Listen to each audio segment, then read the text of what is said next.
രക്ഷിക്കുന്നില്ലെങ്കിൽ പിന്നെ ആ ദൈവത്തിന് എന്തിനു വേണം? മക്കൾ രോഗികളായി മരിക്കുന്നു, എത്രയോ കുഞ്ഞുമക്കൾ സകലം അനുഭവിക്കുന്നു. രാജ്യം എന്ന് പറയുമ്പോൾ ദൈവത്തിന്റെ ഈ 4 സംഗതികളും അവിടെ ഉണ്ടായിരുന്നു. പേരാണോ? അല്ല. പുത്രന്റെ ഒരു പേരാണോ? അല്ല. പരിശുദ്ധ ആത്മാവ് പേരാണോ? അല്ല. ദൈവരാജ്യം എന്ന വിഷയമാണ് നമ്മൾ പഠിക്കാൻ പോകുന്നത്. യേശു ക്രിസ്തു സുവിശേഷം ആരംഭിക്കുമ്പോൾ തന്റെ ആദ്യത്തെ പ്രസംഗം എന്ന് പറയുന്നത് മാനസാന്തരപ്പെടുവിൻ, ദൈവരാജ്യം സമീപിച്ചിരിക്കുന്നു എന്നാണ്. ഹല്ലേലൂയ. നമ്മൾ പലപ്പോഴും പ്രസംഗിക്കാതെ പോകുന്ന വിഷയം, തിരിച്ചറിയാതെ പോകുന്ന വിഷയം എന്ന് പറയുന്നതും ദൈവരാജ്യം എന്താണെന്ന്. Praise the Lord. Praise the Lord.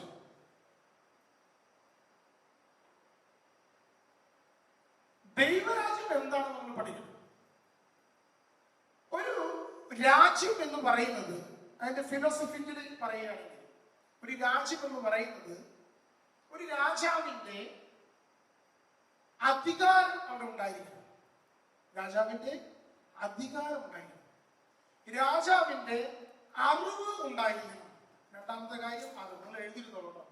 രാജാവിന്റെ അധികാരം, രാജാവിന്റെ അറിവ്, രാജാവിന്റെ സാന്നിധ്യം, രാജാവിന്റെ ചൈതന്യം. 4 കാര്യങ്ങൾ. ഇതാണ് ഒരു രാജ്യം. നമ്മളിത് മനസ്സിലാക്കണം. ഒരു രാജ്യം എന്ന് പറയുന്നത് ഈ 4 കാര്യങ്ങൾ കൂടുമ്പോഴാണ്. അപ്പോ ഇന്ത്യയുടെ പ്രധാനമന്ത്രി ഇന്ത്യ ഭരിക്കുന്നു എന്ന് പറയുമ്പോൾ പ്രധാനമന്ത്രിക്ക് ഇന്ത്യയിൽ എവിടെ നടക്കുന്ന കാര്യങ്ങളെ കുറിച്ചും അറിവുണ്ടായിരിക്കണം. അതിനുള്ള എല്ലാവിധ ഇതും അവരുടെ കയ്യിലുണ്ട്. അറിവിനെ കുറിച്ചും നമ്മുടെ കാര്യങ്ങളെ കുറിച്ച് അറിയണമെങ്കിൽ ഉടനെ ഇന്റലിജൻസ് ഡിപ്പാർട്ട്മെന്റ് അറിയിച്ചിരിക്കും. അറിവുണ്ടായിരിക്കണം.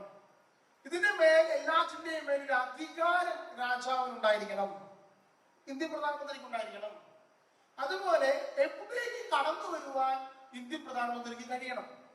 4ാമതായിട്ട് ഇന്ത്യൻ പ്രധാനമന്ത്രിയുടെ സാന്നിധ്യം അല്ലെങ്കിൽ ചൈതന്യം, രാഷ്ട്രീയ പാർട്ടി ആയിരിക്കാം, അതല്ലെങ്കിൽ തങ്ങളുടേതായ ശിങ്കിടികളിൽ എന്ന് പറയില്ലേ, അത് രാജ്യത്തുണ്ടാക്കണം. ഈ 4 കാര്യം ചേർന്ന് കഴിഞ്ഞാൽ ഇന്ത്യ ഭരിക്കുന്നത് ഇന്ത്യയുടെ പ്രധാനമന്ത്രിയാണെന്ന് പറയാം. അല്ലെങ്കിൽ ഇന്ത്യ ഭരിക്കുന്നത് ടെററിസ്റ്റുകളാണ് ഭരിക്കുന്നത്, അല്ലെങ്കിൽ ഓരോ വിങ്ങുകളിലും ഓരോ കേന്ദ്രങ്ങളാണ് ഭരിക്കുന്നത് എന്ന് നമ്മൾ ചിന്തിക്കേണ്ടി വരും. Praise the Lord. ഇത് മനസ്സിലാക്കിയല്ലോ. അപ്പോൾ ദൈവരാജ്യം എന്ന് പറയുമ്പോൾ ദൈവത്തിന്റെ ഈ 4 സംഗതികളും അവിടെ ഉണ്ടായിരുന്നു. സ്വർഗം എന്ന് പറയുമ്പോൾ സ്വർഗത്തിൽ എന്തൊക്കെയുണ്ട്? സ്വർഗത്തിൽ ദൈവത്തിന്റെ സാന്നിധ്യമുണ്ട്. ദൈവത്തിന്റെ ചൈതന്യം, പരിശുദ്ധാത്മാവിന്റെ ചൈതന്യം സ്വർഗം മുഴുവൻ വ്യാപിച്ചു നിൽക്കുന്നു. ദൈവത്തിന് സ്വർഗത്തിലെ ഓരോ വിഷയങ്ങളെ കുറിച്ചും അറിയാം. ദൈവത്തിന്റെ അധികാരം സ്വർഗം മുഴുവൻ നിറഞ്ഞു നിൽക്കുകയാണ്. ഹല്ലേലൂയ. ഹല്ലേലൂയ. ഇതിന് മനസ്സിലായില്ലേ? ഇതാണ് സ്വർഗം. ഇനി നരകം എന്താ? നരകം എന്ന് പറയുന്നത് ഞാൻ എസ്കറ്റോളജി ക്ലാസ്സിൽ പറയാൻ കൂടുതലായിട്ട്, നരകത്തിന്റെ പ്രത്യേകത ദൈവം ഇല്ലാത്ത സ്ഥലത്തെ പറയുന്ന പേരാണ് നരകം. അവിടെ എന്തൊക്കെയുണ്ട്? ദൈവത്തിന്റെ അറിവ് അവിടെ ഉണ്ട്. ദൈവത്തിന്റെ അറിവ് നരകത്തിന്, ദൈവത്തിന് എല്ലാം അറിയുന്നത് നരകത്തിന്. ദൈവത്തിന്റെ സാന്നിധ്യം അവിടെ ഇല്ല. ദൈവത്തിന്റെ പരിശുദ്ധാത്മാവിന്റെ ചൈതന്യം അവിടെ ഇല്ല. നരകത്തിന്റെ മേൽ ദൈവത്തിന് അധികാരമുണ്ട്. അധികാരം എപ്പോ വേണമെങ്കിലും നരകം ഉണ്ടാക്കുവാനും അത് നിയന്ത്രിക്കുവാനും നശിപ്പിക്കാനുള്ള അധികാരം ദൈവത്തിനുണ്ട്. ഹല്ലേലൂയ. ഹല്ലേലൂയ. ഇതാണ് നരകം. ഇനി ഭൂമിയെ കുറിച്ച് നമ്മൾ പഠിക്കാൻ പോവുകയാണ്. ഭൂമിയുടെ പ്രത്യേകത, ഭൂമിയിൽ ദൈവത്തിന്റെ അറിവ് ഉണ്ട്. ദൈവത്തിന്റെ ചൈതന്യം ഭൂമി മുഴുവൻ വ്യാപിച്ചു നിൽക്കുന്നു. ഇനി അധികാരം എന്ന് പറയുന്നത് ദൈവം തന്റെ മക്കളായ മനുഷ്യർക്ക് നൽകി. അധികാരം ആരുടെ കയ്യിലാണ്? മനുഷ്യന്റെ കയ്യിലാണ്. Praise the Lord. Praise the Lord. Hallelujah. ഇനി സാന്നിധ്യം ദൈവത്തിന്റെ ഉണ്ട്, അത് എപ്പോഴും ഉണ്ടാവുകയില്ല. മനുഷ്യൻ ആവശ്യപ്പെടുന്ന സന്ദർഭങ്ങളിൽ മാത്രമേ ഈ സാന്നിധ്യം ഭൂമിയിലേക്ക് കടന്നു വരികയുള്ളൂ. ഇത്രയും കാര്യം. അപ്പൊ ദൈവത്തിന്റെ അറിവും ചൈതന്യവും ഭൂമിയിലുണ്ട്, സാന്നിധ്യവും അധികാരവും മനുഷ്യരിൽ നിക്ഷിപ്തമായി. അപ്പോൾ ദൈവം മനുഷ്യനെ സൃഷ്ടിച്ചു അല്ലെ? ദൈവം മനുഷ്യനെ സൃഷ്ടിച്ചപ്പോൾ ഇന്ന് നമ്മൾ കാണുന്നത് പോലെ ഇതുപോലെയല്ല ദൈവം മനുഷ്യനെ സൃഷ്ടിച്ചത്. ദൈവം മനുഷ്യനെ സൃഷ്ടിക്കുന്നത് അതിന്റെ പൂർണ്ണതയിലാണ്. ദൈവം എല്ലാം സൃഷ്ടിച്ചത് അതിന്റെ പൂർണ്ണതയിലാണ്. നമ്മളിത് മനസ്സിലാക്കണം. ഉൽപ്പത്തി പുസ്തകത്തിലെ ദൈവം സൃഷ്ടികർമ്മം നടത്തി കഴിയുമ്പോൾ എന്താ പറയുന്നത്? എല്ലാം നന്നായിരിക്കുന്നു. എല്ലാം നന്നായിരിക്കുന്നു പറയുമ്പോ അതിന്റെ പൂർണ്ണതയിലാണ് ദൈവം സൃഷ്ടിക്കുന്നത്. ആ പൂർണ്ണത എന്ന് പറയുമ്പോൾ അനശ്വരതയിലാണ് ദൈവം സൃഷ്ടിച്ചിരിക്കുന്നത്. മരണമില്ല. ഏദൻ തോട്ടത്തിലെ ദൈവം ആദത്തിനെ ഹവ്വയെ സൃഷ്ടിച്ചപ്പോൾ ആദത്തിനും ഹവ്വയ്ക്കും മരണമില്ല. ആദത്തിനും ഹവ്വയ്ക്കും പൂർണ്ണമായ അധികാരം കൊടുത്തിട്ടുണ്ട്. അവിടെ സൃഷ്ടിച്ചിരിക്കുന്നതെല്ലാം മനോഹരങ്ങളാണ്, അത് അനശ്വരങ്ങളാണ്. ഇത് നമ്മൾ മനസ്സിലാക്കണം. എന്താ കാരണം അറിയാമോ? ഇപ്പൊ അടുത്ത് ഒരു വളരെ വിവാദകരമായ ഒരു വിഷയമുണ്ടായി. സന്തോഷ് ജോർജ് കുളങ്ങര എന്ന് പറയുന്ന സുഹൃത്ത് ഒരു ചോദ്യം ചോദിക്കുകയുണ്ടായി. കുഴൽക്കിണറിൽ വീഴുന്ന ഒരു കുട്ടിയെ ആ കുട്ടി നിലവിളിക്കുമ്പോൾ ദൈവം രക്ഷിക്കുന്നില്ലെങ്കിൽ പിന്നെ ആ ദൈവത്തിന് എന്തിനു കൊള്ളാം ചോദിക്കുക. നിങ്ങൾക്ക് കേട്ടിട്ടായിരിക്കും. ഈ ഭൂമിയിൽ കുഴൽക്കിണറിൽ ഒരു കുട്ടിയെ രക്ഷിക്കാൻ പോലും ദൈവത്തിന് പറ്റുന്നില്ലെങ്കിൽ പിന്നെ എന്തിനാണ് ആ ദൈവത്തോട് പ്രാർത്ഥിക്കുന്നത് ചോദിക്കുക. ഹല്ലേലൂയ. അത് വളരെയധികം ഇളക്കി മറിച്ചൊരു ചോദ്യം അല്ലേ? ഇളക്കി മറിച്ചൊരു ചോദ്യം. എന്താണ് ആ ചോദ്യത്തിന് ഉത്തരം? ദൈവം ഉണ്ടായിരുന്നെങ്കിൽ കുഴൽക്കിണർ നിർമ്മിക്കേണ്ട ആവശ്യം പോലും ശരിക്കും മനുഷ്യനുണ്ടാകുമായിരുന്നില്ല. ദൈവത്തിന്റെ അധികാരമാണ് ഭൂമിയിലുള്ളതെങ്കിൽ ഇതുപോലെ ദൈവം സൃഷ്ടിച്ചിരിക്കുന്ന അനശ്വരമായിട്ടാണ്. അപ്പോൾ ഇതുപോലെ നശ്വരതകൾ ഉണ്ടാകുമായിരുന്നില്ല. ദൈവം ഭൂമിയിൽ അധികാരമുള്ളതായിരുന്നെങ്കിൽ നമുക്ക് വേദനകളും ദുഃഖങ്ങളും രോഗങ്ങളും ഉണ്ടാകുമായിരുന്നില്ല. യഥാർത്ഥത്തിൽ അതാണ് ഉത്തരം. ഈ കുഴൽക്കിണർ മാത്രമല്ല, എത്രയോ കുഞ്ഞു മക്കൾ രോഗികളായി മരിക്കുന്നു. എത്രയോ കുഞ്ഞു മക്കൾ സഹനങ്ങൾ അനുഭവിക്കുന്നു. അവരെന്ത് തെറ്റ് ചെയ്തിട്ടാണ്? അപ്പോൾ ദൈവം ഉണ്ടെങ്കിൽ ഇങ്ങനെ സംഭവിക്കുമോ? ഉത്തരം ഇതാണ്. ദൈവത്തിന്റെ പൂർണ്ണമായ നിയന്ത്രണത്തിലാണ് ഭൂമിയെങ്കിൽ ഈ ഭൂമിയുടെ പേര് സ്വർഗമെന്നാണ്. ഹല്ലേലൂയ. പക്ഷെ ദൈവം ഈ അധികാരം മുഴുവൻ ആർക്ക് നൽകിയിരിക്കുക? മനുഷ്യന് നൽകിയിരിക്കുക. എന്തുകൊണ്ടാണ് ഈ മനുഷ്യന് ഈ അധികാരം നൽകിയിരിക്കുന്നത്?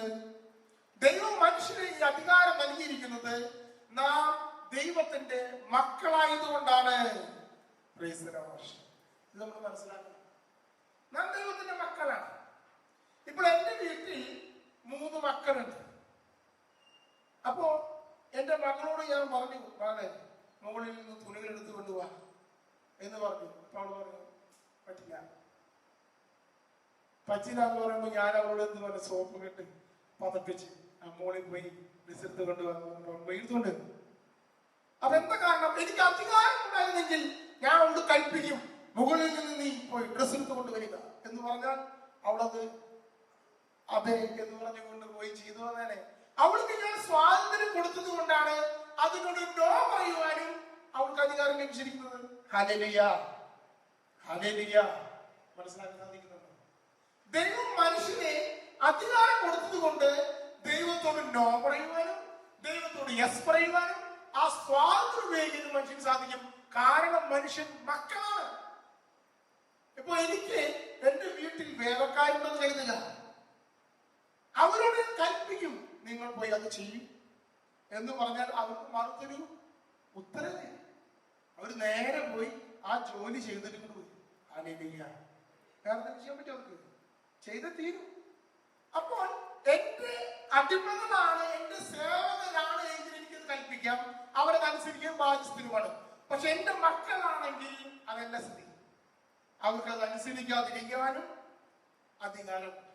ഇതുപോലെ ദൈവം തന്റെ ഛായയും സാദൃശ്യത്തിനും മനുഷ്യനെ സൃഷ്ടിച്ചപ്പോൾ മനുഷ്യരെ സംബന്ധിച്ചിടത്തോളം ദൈവം ആ അധികാരം നൽകിയിട്ടുണ്ട്, മക്കൾ എന്നുള്ള അധികാരം. അപ്പൊ നമ്മൾ ഏതൊക്കെ കാണുന്നത് എന്താ? ദൈവത്തിന്റെ കൂടെ ഉലാത്തുന്ന ആദവും ഹവ്വയും. എന്ന് പറഞ്ഞ എന്താ അർത്ഥം? അവർ ഏതൊരു തോട്ടത്തിൽ ദൈവത്തിന്റെ കൂടെ നടക്കുകയാണ്, ദൈവത്തിന്റെ കൂടെ നടക്കുകയാണ്. അവർക്കതിന് അധികാരമുണ്ട്. അവർ പൂർണ്ണമായും സ്വാതന്ത്ര്യത്തിലാണ്. അവർ ദൈവത്തിന് കൂടെ നടക്കുമ്പോൾ ദൈവം അവരോട് പറഞ്ഞു, അവരുടെ അധികാരത്തിന്റെ അടയാളം കാണിച്ചു, ഇതാ ഈ തോട്ടത്തിന്റെ നടുവിൽ ഒരു വൃക്ഷമുണ്ട്. ആ വൃക്ഷത്തിന്റെ പേര് നന്മ തിന്മകളെ കുറിച്ചുള്ള അറിവിന്റെ വൃക്ഷം. ഈ വൃക്ഷത്തിന്റെ പഴം നീ തിന്നരുത്, തിന്നുന്ന സമയം നീ മരിക്കും. Hallelujah, hallelujah.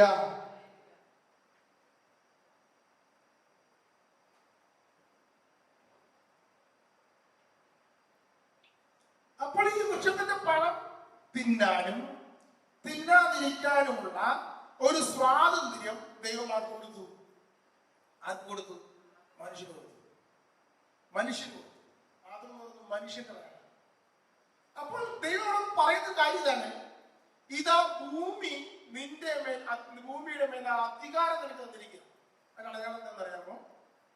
ദൈവം പറഞ്ഞു, ഏദൻ തോട്ടത്തിൽ എല്ലാ മൃഗങ്ങളെയും ആദത്തിന് മുമ്പിൽ വിളിച്ചു കൂട്ടിയിട്ട് പറഞ്ഞു, നീ ഇതിനെല്ലാം പേരിടുക.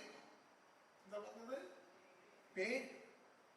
പേരിടാൻ ആർക്കാണോ അധികാരമുള്ളത് ആ വ്യക്തിയുടെ കീഴിലാണ് പേരിട്ടതെല്ലാം. എന്റെ അപ്പനും അമ്മയാണ് എനിക്ക് പേരിടുന്നത് എന്ന് പറഞ്ഞ എന്താർത്ഥം? എന്റെ അധികാരി അവരാണ്. അപ്പൊ നമ്മൾ ചെറിയ കുട്ടികളോടൊക്കെ പറയും, എന്റെ പേരെടുത്ത് വിളിക്കുകയാണെങ്കിൽ അവരോട് ചോദിക്കും, നമ്മളെന്താ പറയും? നിന്റെ മടിയിലിട്ടിട്ടാണോ എന്റെ പേരിട്ടിരിക്കുന്നത്? ചോദിക്കില്ലേ? എന്താ കാരണം? അവന് എന്റെ പേര് വിളിക്കാൻ അധികാരമില്ല. അപ്പോൾ അധികാരത്തിന്റെ ചിഹ്നമാണ് പേരിടുക. അപ്പൊ ദൈവം ആദത്തിനും ഹവ്വയ്ക്കും അധികാരം കൊടുത്തിരിക്കുക. ഭൂമിയുടെ മേൽ നിയന്ത്രിക്കുവാനുള്ള സകല അധികാരം കൊണ്ടുവന്നിരിക്കുന്നു. എല്ലാറ്റിന്റെയും പേരിടുക, എല്ലാ മൃഗങ്ങളുടെയും എല്ലാ സസ്യങ്ങളുടെയും പേരിടുക. അതാണ് അധികാരത്തിന്റെ ചിഹ്നം. അപ്പൊ ദൈവത്തിന്റെ പേരിനെ പറ്റി പറയും. ദൈവത്തിന് സ്വന്തമായിട്ട് പേരില്ല. നമ്മളെന്താ പറയാ? പിതാവിനും പുത്രനും പരിശുദ്ധാത്മാവിനും സ്തുതി, അല്ലെ? പിതാവ് ഒരു പേരാണോ? അല്ല. പുത്രൻ ഒരു പേരാണോ? അല്ല. പരിശുദ്ധ ആത്മാവ് പേരാണോ? അല്ല. എന്താ കാരണം? ദൈവത്തിന് പേരിടാൻ യോഗ്യനായ ആരും തന്നെ പ്രപഞ്ചത്തിലില്ല, സ്വർഗത്തിലില്ല, ഭൂമിയിലില്ല. അതുകൊണ്ട് ദൈവത്തിന് സ്വന്തമായി പേരില്ല. പേരില്ലാത്ത ദൈവത്തിന് പേരുണ്ടായത് എപ്പോഴാണ്? ഭൂമിയിൽ മനുഷ്യരായി ജനിച്ചപ്പോൾ അവരുടെ അപ്പനും അമ്മയും ഉണ്ടായി. അവർ അവന് പേരിട്ടു യേശു. അതുകൊണ്ടാണ് യേശു നാമത്തിൽ ശക്തിയുള്ളത്. യേശു നാമത്തിൽ പിശാചുകൾ പുറത്താക്കപ്പെടുന്നത്. യേശു നാമത്തിൽ പാപം മോചിക്കപ്പെടുന്നു. അപ്പൊ പേരില്ലാത്ത ദൈവത്തിന്റെ പേരാണ് യേശു. അപ്പൊ പേരിടാൻ കഴിയും എന്ന് പറഞ്ഞാൽ അധികാരം എന്നാണ് അർത്ഥം. അപ്പൊ ദൈവത്തിന്റെ യാഹ്വേ എന്ന നാമത്തെ കുറിച്ച് പിന്നെ അടുത്ത ക്ലാസ്സിൽ പറയാം. അപ്പോ പേരിടുക എന്ന് പറയുന്ന ആദത്തിനും ഹവ്വയ്ക്കും പ്രപഞ്ചത്തിന്റെ മേൽ പേരിടാനുള്ള അധികാരം കിട്ടി എന്ന് പറഞ്ഞു കഴിഞ്ഞാൽ അർത്ഥം, പ്രപഞ്ചത്തിന് മേൽ അധികാരം മനുഷ്യൻ നൽകിയിരിക്കുന്നു. എന്തിനുള്ളത്? നശിപ്പിക്കാനുള്ളതല്ല, വളർത്തുവാനുള്ള അധികാരം. Hallelujah, hallelujah. അപ്പോൾ ഈ അധികാരമുള്ള മനുഷ്യൻ, ആ മനുഷ്യന്റെ മേൽ ദൈവം പറയുക, തോട്ടത്തിന്റെ നടുവിൽ നന്മ തിന്മകളെ കുറിച്ചുള്ള അറിവിന്റെ വൃക്ഷമുണ്ട്. ഈ വൃക്ഷത്തിന്റെ പഴം നീ തിന്നരുത്. അപ്പൊ അധികാരം ആരുടെ കയ്യിലാണ്? മനുഷ്യന്റെ കയ്യിലാണ്. അപ്പൊ മനുഷ്യൻ ദൈവം എങ്ങനെ ചിന്തിക്കുന്നു, ദൈവം എങ്ങനെ ആഗ്രഹിക്കുന്നു, അതിനനുസരിച്ച് ചിന്തിക്കണം.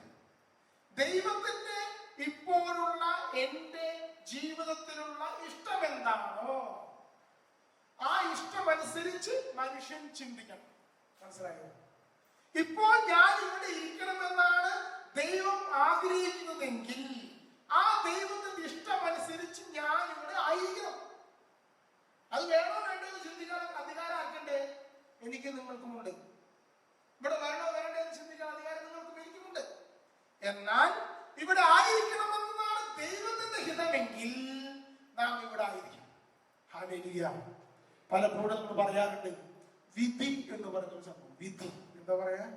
വിധി. വിധി എന്നൊന്നുണ്ടാ? നിങ്ങളുടെ അഭിപ്രായം എന്താ? വിധി എന്നൊന്നുണ്ടോ? അതായത് നാളെ എന്ത് സംഭവിക്കുമെന്ന കാര്യം ദൈവം എഴുതി വെച്ചിട്ടുണ്ട്, അതുപോലെ ഞാൻ മുന്നോട്ട് പോകുന്നു, അതല്ലാതെ മറ്റൊന്നും നടക്കുകയില്ല നമ്മുടെ ജീവിതത്തിൽ എന്ന് നിങ്ങൾ ചിന്തിക്കുന്നുണ്ടോ? ഉണ്ടോ? ഉണ്ടോ? ഇല്ല. ഇന്ന് ഇന്ത്യയിൽ പ്രത്യേക സാഹചര്യത്തിൽ വിധി എന്നൊന്നും തന്നെയാണ് ഇന്ത്യയിലെ ബഹുഭൂരിപക്ഷ ജനങ്ങൾ വിശ്വസിക്കുന്നത്. ഹൈന്ദവ മതത്തിൽ പ്രത്യേകിച്ച് ഒരു ജാതകം നോക്കും, അതനുസരിച്ച് മതം നടക്കുന്നവർ വിശ്വസിക്കുന്നു. പല ക്രിസ്ത്യാനികളും വിശ്വസിക്കുന്നവരുണ്ട്, എല്ലാം ദൈവം മുൻകൂട്ടി എഴുതി വെച്ചിട്ടുണ്ടല്ലോ, അതുകൊണ്ട് അതൊക്കെ സംഭവിക്കാൻ അപ്പുറത്തേക്കൊന്നും സംഭവിക്കില്ല എന്ന് ചിന്തിക്കുന്നവരുണ്ട്. നിന്നെ കുറിച്ചൊരു പദ്ധതിയുണ്ട്, അത് നാശത്തിനുള്ളതല്ല ക്ഷേമത്തിനുള്ളതാണ്. ഇത് ആരുടെ പദ്ധതിയാണ്? ദൈവത്തിന്റെ പദ്ധതി. നിന്നെ കുറിച്ചൊരു പദ്ധതിയുണ്ട്, അത് ക്ഷേമത്തിനുള്ളതല്ല നാശത്തിനുള്ളതാണ്. ഈ വചനം ബൈബിളിലില്ല, പക്ഷെ ഇത് ആരുടെ വചനമാണ്? ആരുടെ ആയിരിക്കും? സാത്താന്റെ. നിന്നെ കുറിച്ച് നിനക്കൊരു പദ്ധതി ഉണ്ടായിരിക്കും, എനിക്ക് നിങ്ങൾക്കും നമ്മെ കുറിച്ചൊരു പദ്ധതി ഉണ്ടായിരിക്കും. നമ്മുടെ ക്ഷേമത്തിന്റെ ഒരു പദ്ധതി നമ്മൾ പ്ലാൻ ചെയ്ത് വെച്ചിട്ടുണ്ടായിരിക്കും. Hallelujah, hallelujah. അപ്പോൾ എന്നെ കുറിച്ച് എന്റെ ജീവിതത്തിൽ 3 പദ്ധതികളുണ്ട്. ഒന്ന് ദൈവത്തിന്റെ പദ്ധതി, ഒന്ന് എന്റെ പദ്ധതി, മൂന്നാമത് പിശാചിന്റെ പദ്ധതി. ഈ 3 പദ്ധതികളുടെയും ഇടയിലും കൂടെ ഞാൻ മുന്നോട്ട് പോവുകയാണ്. ഈ 3 ഇഷ്ടങ്ങളിലെയും ഏത് ഇഷ്ടമാണ് എന്റെ ജീവിതത്തിൽ നടക്കേണ്ടത് തീരുമാനിക്കേണ്ട വ്യക്തി ഞാനാണോ ദൈവമാണോ പിശാചാണോ? ഞാനാണ്. ഞാൻ ദൈവത്തിന്റെ ഇഷ്ടം അനുസരിച്ച് ജീവിക്കണമെന്ന് തീരുമാനിക്കേണ്ടത് ഞാൻ തന്നെയാണ്. പിശാചിന്റെ ഇഷ്ടം അനുസരിച്ചാണോ ജീവിക്കേണ്ടത് തീരുമാനിക്കേണ്ട ആളും ഞാൻ തന്നെയാണ്. എന്റെ ഇഷ്ടം പോലെ ജീവിക്കണമെന്ന് ചിന്തിക്കുന്ന ആളും ഞാൻ തന്നെയാണ്. Hallelujah, hallelujah. സ്വരം ഉയർത്തി ഹല്ലേലൂയ. അപ്പോ ദൈവരാജ്യം എന്ന് പറയുന്നത് ശ്രദ്ധിച്ചു കേൾക്കണേ, ദൈവത്തിന്റെ ആഗ്രഹവും ദൈവത്തിന്റെ അധികാരവും മനുഷ്യന്റെ ജീവിതത്തിൽ വരുന്നതാണ്. ഹല്ലേലൂയ. പക്ഷെ പലപ്പോഴും എന്ത് സംഭവിക്കണമെന്നറിയാം, നമുക്ക് നമ്മുടെ ഇഷ്ടങ്ങൾ ദൈവത്തിന്റെ മുമ്പിൽ വെക്കും, എന്നിട്ട് ദൈവത്തിന്റെ ഇഷ്ടം നടപ്പിലാക്കാമെന്ന് പറയും. മനസ്സിലാകുന്നുണ്ടോ? നമ്മൾ സ്വർഗസ്ഥനായ യേശു പഠിപ്പിച്ച ദൈവരാജ്യം എന്ന് പറഞ്ഞ വിഷയത്തിന് വളരെയധികം പ്രാധാന്യം കൊടുക്കുന്നുണ്ട്. നിസ്സാര കാര്യമല്ല. യേശുവിന്റെ ജീവിതം മുഴുവൻ പോകുന്നത് ദൈവത്തിന്റെ ഇഷ്ടം അനുസരിച്ചിട്ടാണ്, അല്ലേ? ഈശോ പറയുന്നത് എന്താ? എന്റെ പിതാവ് എന്റെ ഇഷ്ടം നിറവേറ്റുക എന്നതാണ് എന്റെ ഭക്ഷണം. എന്റെ പിതാവിന്റെ ഇഷ്ടം നിറവേറ്റുക എന്നതാണ് എന്റെ ആഗ്രഹം എന്ന് ഈശോ പലവട്ടം പറയുന്നത് ബൈബിളിൽ. ശിശുമായിട്ടൊക്കെ പറയുന്നതാ പിതാവിന് ഇഷ്ടം നിറവേറ്റണം, പിതാവിന് ഇഷ്ടം. ഇതാണ് യേശു പറയുന്ന കാര്യം. Hallelujah, hallelujah, hallelujah. പക്ഷെ നമ്മൾ എന്താ ചെയ്യുന്നത്? ഈശോ നമുക്കൊരു കർത്തൃ പ്രാർത്ഥന പഠിപ്പിച്ചിട്ടുണ്ട്. എന്താ പ്രാർത്ഥന? സ്വർഗസ്ഥനായ ഞങ്ങളുടെ പിതാവേ, അങ്ങയുടെ നാമം പൂജിതമാകണമേ. അടുത്ത വരി എന്താ? അങ്ങയുടെ രാജ്യം വരണമേ. അതെങ്ങനെ വരിക? അതെങ്ങനെ വരിക? അടുത്ത വരി, അങ്ങയുടെ തിരുമനസ് സ്വർഗത്തിലെ പോലെ ഭൂമിയിലും ആകണമേ. ഹല്ലേലൂയ. അപ്പൊ ദൈവത്തിന്റെ ഇഷ്ടം എന്റെ ജീവിതത്തിൽ നിറവേറുകയാണെങ്കിൽ എന്റെ ഹൃദയത്തിൽ ദൈവരാജ്യം വരും, ഇല്ലെങ്കിൽ ദൈവരാജ്യം വരികയില്ല. ഇത് നമ്മൾ മനസ്സിലാക്കണം. പക്ഷെ നമ്മൾ എന്താ ചെയ്യുന്നത്? പലപ്പോഴും നമ്മുടെ ഇഷ്ടം സ്വർഗത്തിൽ നടക്കണമേ എന്ന് പ്രാർത്ഥിക്കും. അതല്ലേ പ്രാർത്ഥിക്കുന്നത്? അല്ലേ? നീറ്റ് പരീക്ഷയ്ക്ക് വിജയിപ്പിക്കണമേ. ആരുടെ ഇഷ്ടം? എന്റെ ഇഷ്ടം. ആര് നടപ്പിലാക്കണം? സ്വർഗം നടപ്പിലാക്കണം. വിദേശത്തിൽ പോകുവാൻ ദൈവം അനുഗ്രഹിക്കണമേ. ആരുടെ ഇഷ്ടം? എന്റെ ഇഷ്ടം. ആര് നടപ്പിലാക്കണം? സ്വർഗം നടപ്പിലാക്കണം. അപ്പൊ നമ്മൾ എന്താ പ്രാർത്ഥിക്കുന്നത്? എന്റെ തിരുമനസ് ഭൂമിയിലെ പോലെ സ്വർഗത്തിൽ നടക്കണമേ. തിരിച്ചാ നമ്മൾ പ്രാർത്ഥിക്കുന്നത്. ഹല്ലേലൂയ. വളരെ ഉയർത്തി പറഞ്ഞ ഹല്ലേലൂയ. സ്വരം ഉയർത്തി പറഞ്ഞ ഹല്ലേലൂയ. ശക്തിയോടെ പറഞ്ഞ ഹല്ലേലൂയ.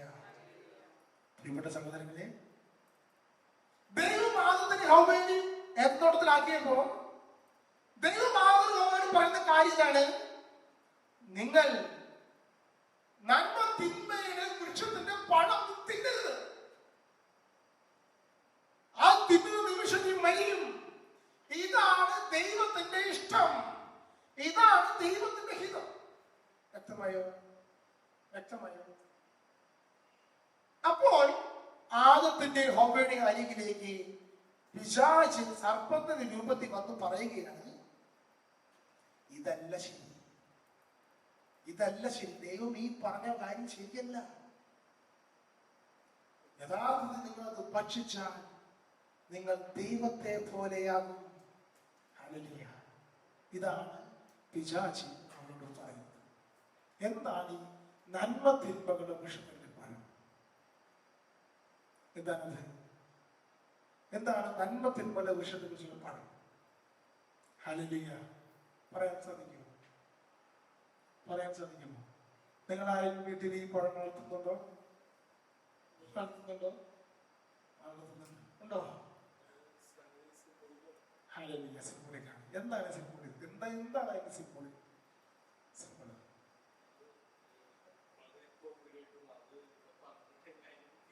ഹല്ലേലൂയ. പറയാം. നന്മ ഏത്, തിന്മ ഏത്? നന്മ ഏത്, തിന്മ ഏത്? ഇത് തീരുമാനിക്കുന്നത് അടിസ്ഥാനപരമായി ആരാണ്?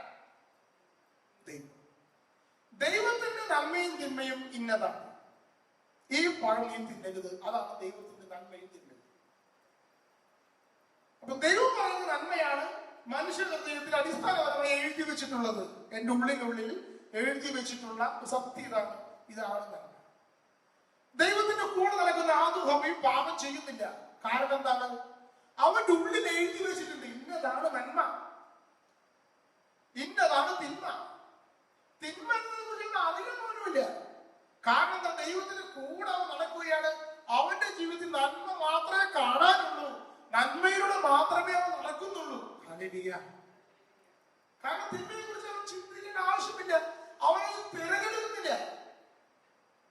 നന്മ മാത്രമേ അവന്റെ ജീവിതത്തിൽ ഉള്ളൂ. കാരണം അവൻ ദൈവത്തിന്റെ കൂടെ നടക്കുകയാണ്. ആദം പറയുന്നതാണ്, ദൈവമേ അങ്ങയുടെ നന്മയാണ് എന്റെ നന്മ, അങ്ങ് പറയുന്ന തിന്മ എനിക്കും തിന്മ. ഇതാണ് ഏദൻ തോട്ടത്തിൽ ആദ്യം ഹവ്വയുടെയും അവസ്ഥ. അപ്പൊ ദൈവം പറയുകയാണ്, ഈ പഴം ഭക്ഷിച്ചാൽ നീ മരിക്കും, അത് തിന്മയാണ് എന്ന് പറയുമ്പോൾ ആദോമിക്ക് എന്താണ്? ശരി, ഭക്ഷിക്കരുത്. അതാണ് എന്റെയും ശരി, ദൈവത്തിന്റെ ശരി തന്നെയാണ് എന്റെയും ശരി. ഹല്ലേലൂയ. ഹല്ലേലൂയ.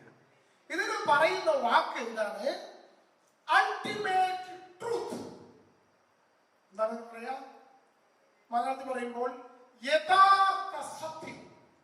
മറ്റൊരു വാക്ക് പറഞ്ഞു കഴിഞ്ഞാൽ ധാർമ്മികത, മൊറാലിറ്റി. ഇതാണ് ഈ സംഭവം. ഇത് എങ്ങനെ കണ്ടെത്തുന്ന ചോദ്യം ഞാൻ ഒന്ന് സിമ്പിളായിട്ട് പറയാം. ഇപ്പൊ ഒരു വിഷയം വന്നാൽ നിങ്ങൾ കേട്ടിട്ടുണ്ടെങ്കിൽ പറഞ്ഞു, അമ്മയെ തന്നെ 2 പക്ഷം കേട്ടിട്ടില്ലേ? എന്ന് ഈ 2 പക്ഷം, ഒരു പക്ഷം പറയും അമ്മയെ തന്നെ നന്നായി അമ്മയ്ക്ക് കിട്ടണം, അതാണ്. മറ്റേ പക്ഷം പറയും അമ്മയെ നല്ല പാടും.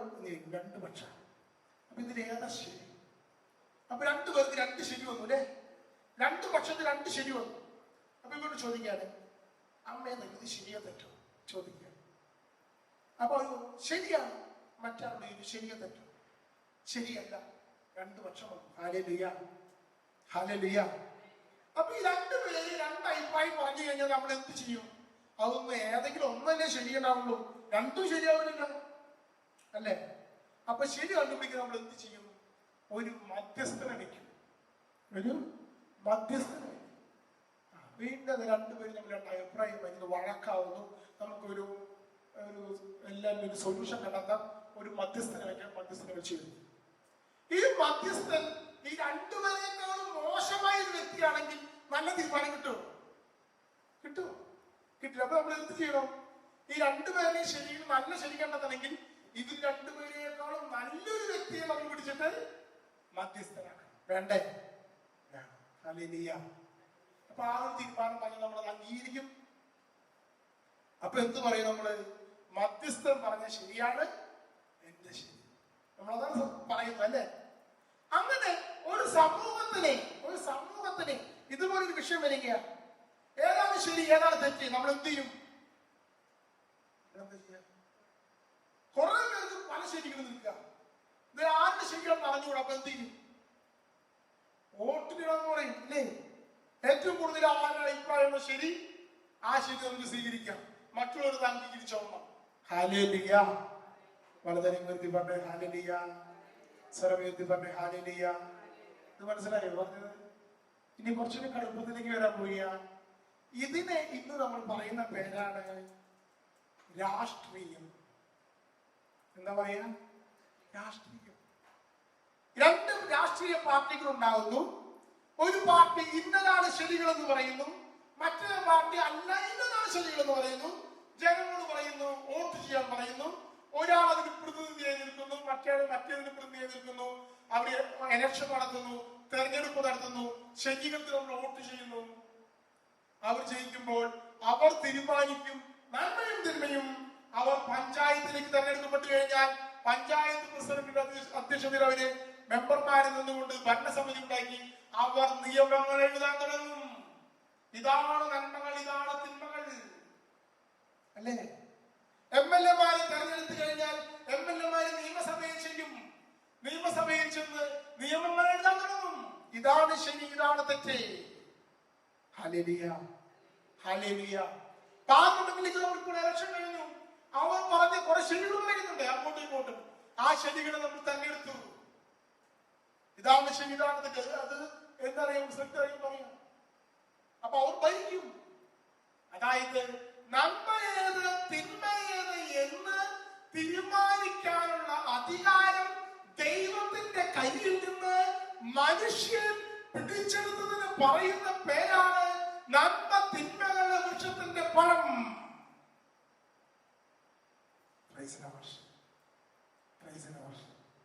അബോർഷൻ വേണോ വേണ്ടയോ?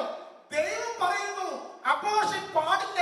നമ്മൾ പറയുന്നു 5 മാസത്തിന് താഴെ അബോർഷനാകാം. ദൈവം പറയുന്നു വിവാഹമോചനം പാടില്ല. നമ്മൾ തീരുമാനിക്കുന്നു വിവാഹമോചനം ഇരു കൂട്ടർക്ക് സമ്മതമാണെങ്കിൽ ആകാം. ആരാണ് ഈ നിയമം നിർമ്മിച്ചത്? ആരാണ് നന്മയെന്ന് തിന്മയെന്ന് തീരുമാനിച്ചത്? മനുഷ്യന്റെ കയ്യിലാണ് അധികാരം. ആ അധികാരം ഉപയോഗിച്ചുകൊണ്ട് ഏദൻ തോട്ടത്തിൽ ആദവും ഹവ്വയും ആ പഴം ഭക്ഷിച്ചു.